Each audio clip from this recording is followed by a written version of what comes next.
पोथीवाचन या आध्यात्मिक यूट्यूब चॅनलवर तुमचे खूप खूप स्वागत. आपण शिवमहापुराणाच्या कथेला सुरुवात केलेली आहे. वायव्य संहितामधील 6 अध्याय इथपर्यंत पूर्ण झाले. श्रोत्यांनी ऐकले नसतील तर ते लिंक डिस्क्रिप्शन बॉक्समध्ये देते, त्याचे नक्की श्रवण करा. आजचा 7वा अध्याय. चला तर या कथेमध्ये काय दिले आहे, कशाचे वर्णन केले आहे ते ऐका. मुनी म्हणाले, वायो हा परमात्मा आपले आज्ञाप्रमाणे हे सर्व त्रैलोक्य उत्पन्न कसे करतो, त्याचे रक्षण कसे करतो आणि या सर्व गोष्टी आपण स्वतःकरिता असून स्वच्छंदपणाने क्रीडा कशी करतो ते आम्हास सांग. हे जग आपोआपच प्रथम उत्पन्न झाले किंवा याला कोणी उत्पन्न करून याचा चोहोकडे विस्तार केला आणि पुन्हा या सर्व विश्वास मोठे थोरले पोट असणारा कोण भक्षण तरी करतो, हे आम्हास सांग. वायो म्हणाला, ऋषीश्वर हो, त्या परमशक्तिमान शिवापासून प्रथम शक्ती उत्पन्न झाली. तिचे नाव शास्त्यतीपदा असे होते. त्यापासून माया झाली व मायापासून अव्यक्त झाले. शक्तीपासून शास्त्यतीपद झाले. त्यानंतर शांतिपद झाले. शांतिपदापासून विद्यापद झाले आणि विद्यापदापासून प्रतिष्ठापद झाले. प्रतिष्ठापदापासून निवृत्तीपद उत्पन्न झाले. अशा तऱ्हेने क्रमाक्रमाने ईश्वराने उत्पन्न केलेली सृष्टी मी तुम्हास थोडक्यात सांगितली. सरळपणाने त्या सृष्टीची उत्पत्ती होते आणि पुनः माघार वळल्याने त्या जगाचा संहार होतो. यामुळे ही सृष्टी वरील 5 पदापासून उत्पन्न होते. त्याखेरीज दुसरी सृष्टी उत्पन्न होण्याचे साधन दिसत नाही. क्रमाक्रमाने ज्या तत्वापासून जे जे तत्व उत्पन्न होते ते त्या तत्वांमध्ये पुनः लय पावते. यामुळे हे सर्व जग 5 कलांनी व्यापलेले आहे. अव्यक्त जे कारण आहे ते आत्म्याबरोबर राहते.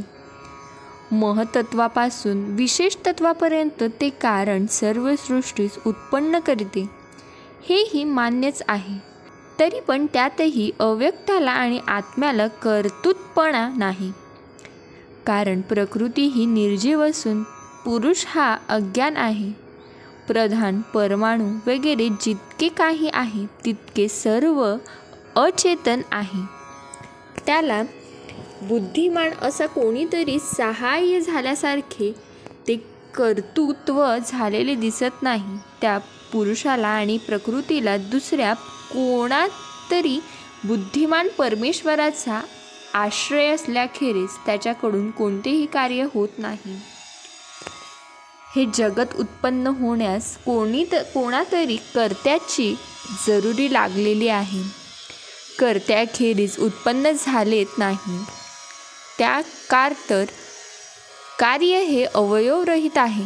यासाठी या प्रकृती आणि पुरुषाहून निराळा कोणीतरी शक्तिमान आहे. तो स्वतंत्र, सर्वाहून बळकट आणि सर्व प्रकारचे ज्ञान असणारा असा आहे. त्याला जन्म नाही व मरणही नाही. त्याचे ऐश्वर्य मोठे आहे. तोच या सर्व जगाचा कर्ता होय. त्याला महादेव आणि महेश्वर असेही म्हणतात. तोच परमेश्वर प्रधानाचा परिणाम असून पुरुषाची प्रकृती आहे. तो मोठा सत्यावर विश्वास ठेवणारा आहे. त्याच्या आज्ञेनेच हे सर्व काही होत आहे. अशा रीतीचा दृढ निश्चय सज्जनांच्या मनात नेहमी वागत असतो.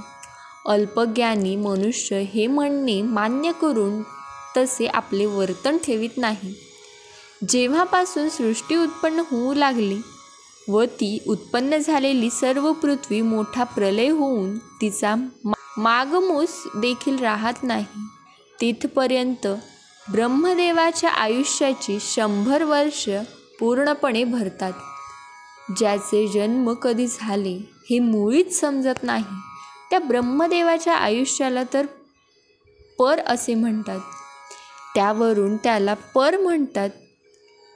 त्या पराचा अर्थ तो परार्ध असे संख्येनेच शेवटचे प्रमाण झाले. 2 परार्ध काळ लोटल्यावर प्रळय काळ आला असताना अव्यक्त आपले कार्य घेऊन आत्म्यात राहते. अव्यक्त आत्म्यात राहिले असता व विकार सृष्टी उत्पन्न करणे वगैरे कृत्य बंद पडले असता ते प्रधान आणि पुरुष दोघेही सारखेपणानेच राहतात. त्याचा सत्व गुण आणि तामस गुण असतो. ते अगदी सारखेपणाने राहतात. ते कोणत्याही प्रकारची गडबड करीत नाही. ते एकमेकांपेक्षा मुळीच कमी नसतात. ते दोघे अगदी पूर्णपणाने भरलेले असतात. त्यावेळी त्या गुणाच्या सारखेपणामुळे त्याचा विभाग करिता येत नाही. त्यावेळी तमोगुणाची वाढ जास्त असते. त्यावेळी वाराही मुळीच वाहत नाही. जिकडे तिकडे पाणीच पाणी पसरलेले दिसते. त्यावेळी काही एक समजत नाही.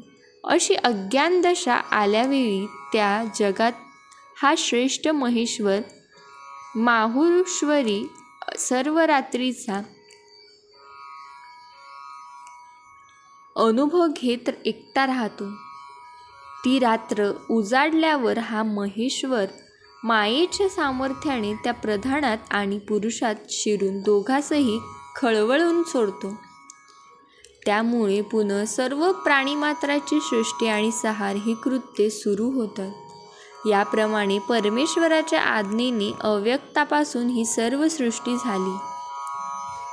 ज्या परमेश्वराचे विचार लोकांच्या विचारांपेक्षा फारच विलक्षण आहेत, ज्याच्या शक्तीच्या एका अगदी लहानशा भागात हे सर्व विश्व समावेश होतात, ज्या परमेश्वराला सन्मार्ग जाणणारे लोक आत्मा आणि अध्वपती असे म्हणतात, त्या सर्व लोकांहून अलौकिक शक्ती असणाऱ्या परमेश्वराला माझा नमस्कार असो. याप्रमाणे शैव नावाच्या महापुराणातील वायव्य संहिताच्या पूर्व भागापैकी 7वा अध्याय येथेच संपला. ओम नमः शिवाय.